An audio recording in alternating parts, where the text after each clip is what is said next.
Sis dan bro, jelas Presiden Jokowi bukan seorang bajingan.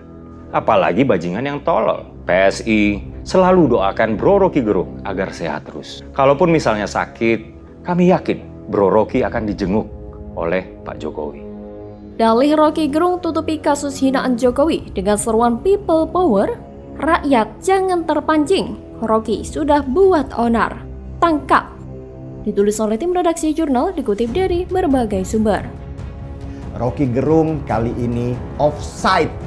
Videonya yang terakhir viral beredar, dia dengan teganya memaki-maki Presiden Jokowi dengan kata-kata makian yang kasar dan sangat merendahkan. Tapi orang bilang, sepandai-pandainya tupai melompat, akhirnya jatuh ke tanah juga.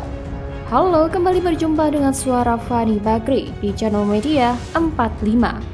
Kader Partai Solidaritas Indonesia, Dede Uki Prayudi, menilai seruan People Power ala Rocky Gerung bisa berpotensi menabrak konstitusi. Menurut Uki, sapaan karibnya, Rocky tengah panik akibat ucapan yang sembrono dengan menyebut presiden dengan bahasa umpatan yang kasar dan niretika. Maka dari itu, Uki meminta masyarakat tidak terprovokasi dengan ajakan People Power Rocky. Karena sekarang ini dia sedang panik menghadapi konsekuensi soal mungkin juga akan mendapat konsekuensi hukum. Uki membantah tudingan Rocky bahwa Jokowi hanya mementingkan kepentingan pribadinya dalam upayanya mendatangi Cina demi IKN. Menurutnya, justru akan bermasalah jika sebagai seorang presiden, Jokowi tidak melakukan upaya untuk memuluskan jalan pemindahan ibu kota, sebab sudah disahkan menjadi undang-undang oleh DPR. Bukan hanya Uki, peneliti dan surveyor senior Denny J.A. menyebut kasus hinaan yang diujarkan Rocky Gerung hampir pasti tidak dikenakan atau diadili dengan pasal penghinaan terhadap Presiden Jokowi. Menurut Denny, jika delik aduan tak berlaku, maka Rocky adalah celah untuk diadili dengan delik umum. Karena ini tak memerlukan aduan resmi Presiden Jokowi, yakni pasal yang tersedia adalah pasal 14 dan 15 Undang-Undang Nomor 1 Tahun 1946. Ini pidana soal menyebarkan berita bohong yang menimbulkan keonaran. Rocky dapat dipenjara maksimal 10 tahun jika dalam pernyataannya bisa dibuktikan ada unsur berita bohong, dan akibat pernyataannya dapat pula dibuktikan terjadi keonaran dan kegaduhan. Menurut Denny, apa yang diucapkan Rocky dapat dikatakan masuk wilayah yang abu-abu karena bisa ditafsir dua cara, yakni kritik dan berita bohong. Pindahnya ibu kota ke IKN itu untuk kepentingan Jokowi sendiri, bukan kepentingan kita atau bangsa. Ini sebuah kritik. Di sisi lain, ini dapat pula ditafsir sebagai berita bohong. Masalahnya itu bukan berita bohong ringan, tapi itu berita bohong soal kebijakan publik yang dapat menimbulkan kemarahan, keonaran, dan kegaduhan. Dari perspektif itu, pindahnya ibu kota bukan untuk kepentingan Jokowi pribadi. Gagasan itu sudah disampaikan oleh hampir semua presiden Indonesia sejak zaman Bung Karno, Pak Harto, hingga SBY. Dipilihnya IKN di Kalimantan juga bukan kepentingan pribadi Jokowi, tapi itu melalui serangkaian feasibility study oleh banyak ahli. Di manakah dari kebijakan IKN itu yang semata-mata untuk kepentingan Jokowi sendiri yang tak memikirkan kita? Pernyataan Rocky Gerung itu, baik jika itu salah atau benar, juga belum bernilai pidana. Ia baru punya bobot pidana jika info yang dianggap bohong ini menimbulkan keonaran dan kegaduhan. Selain itu, publik akan semakin cerdas membedakan yang mana yang bisa disebut kritik dan yang mana berita bohong. Yang mana kritik yang membangun, mencerdaskan, mana kritik yang menghina, yang ibarat tinju memukul di bawah perut. Denny menilai jika Rocky memang seorang intelektual. Seharusnya intelektual adalah orang yang mengajak ketajaman kritiknya terasa dari kekuatan fakta dan argumen, bukan dari pilihan kata yang setengah bohong dan kasar.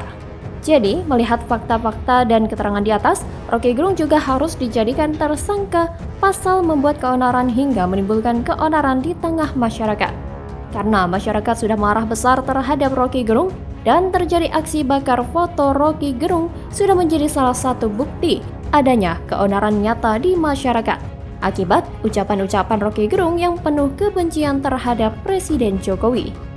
Bagaimana kalau menurut Anda?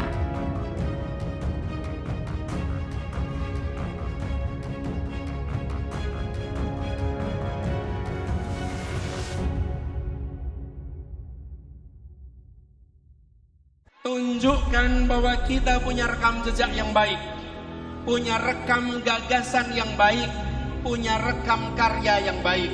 Karena kita punya itu semua, kita tidak perlu berbohong. Kita tunjukkan kenyataan.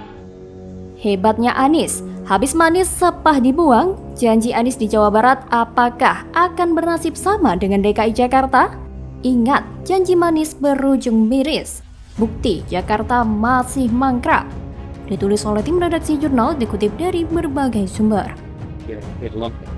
Bangsa sudah kali memaparkan beberapa gagasan utama karena kita menginginkan agar mulai aspek perubahan itu terjadi. Anies Baswedan, memang kita tidak bisa memegang kata-katanya karena kata-katanya Anies sekarang, sikap politiknya sekarang itu bisa berubah kapan saja dia mau. Halo, kembali berjumpa dengan suara Fani Bakri di channel media 45.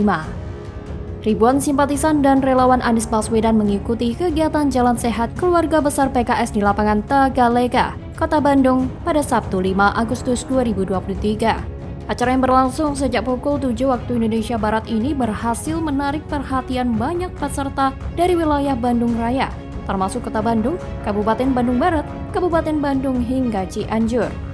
Dalam orasi politiknya, bakal calon presiden atau baca pres 2024 dari Koalisi Perubahan ini menjanjikan 4 hal jika dirinya menjadi presiden, yaitu harga pangan murah, kesehatan yang terjamin, lapangan pekerjaan yang luas, dan pendidikan untuk semua.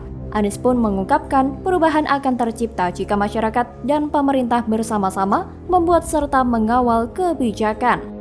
Menurut Anies, perubahan yang sedang diperjuangkan ini bukan sekedar mengganti orang yang ada di pemerintahan maupun di legislatif, melainkan adanya perubahan keadilan bagi Indonesia. Sebelumnya, kegiatan ini dibuka langsung oleh Ketua DPW PKS Jawa Barat, Haru Suwandaru. Ia menyebutkan kegiatan Jalan Sehat ini bukan hanya sekedar olahraga, tetapi juga menjadi wadah untuk menyatukan semangat keluarga besar PKS dan relawan Anies dalam membangun perubahan yang diidamkan. Wah, dari dulu gayanya selangit ya. Seolah apa yang dia paparkan itu mudah dan gampang terwujud. Tapi di lapangan ternyata benar impossible terwujud.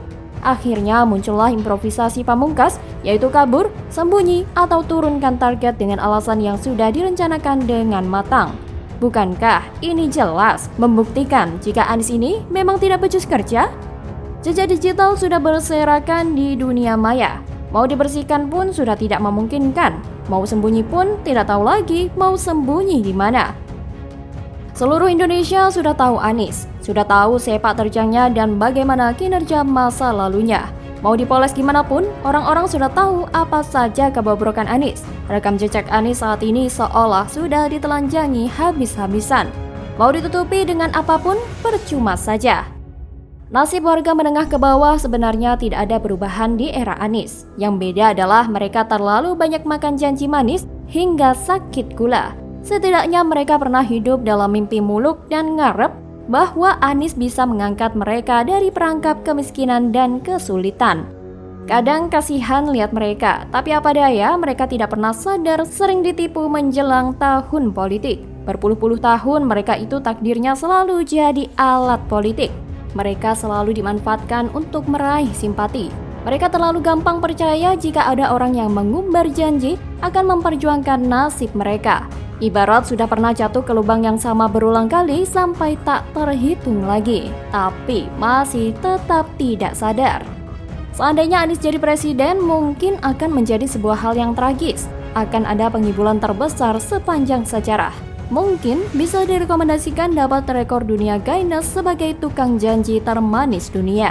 Lebih manis dari 1 ton gula. Oleh karena itu, sudahkah Anies selama ini menegakkan keadilan sosial yang beradab di DKI Jakarta? Tentu pemirsa yang beriman bisa menilai. Saya pikir jangankan membuat wajah ibu kota menjadi lebih baik, melanjutkan program pendahulunya saja yang terbukti signifikan meminimalisir banjir, tidak Anies lakukan. Lantas, saya pikir jangankan membuat wajah ibu kota menjadi lebih baik, melanjutkan program pendahulunya saja yang terbukti signifikan meminimalisir banjir saja, tidak Anies lakukan. Terlebih saat ini Anies pun berani menatap peruntungan sebagai capres lewat Partai Nasdem dan Koalisi Perubahan yang entah jadi atau tidak itu. Apakah Anies mampu mengemban amanah sebesar itu? Bagaimana kalau menurut Anda?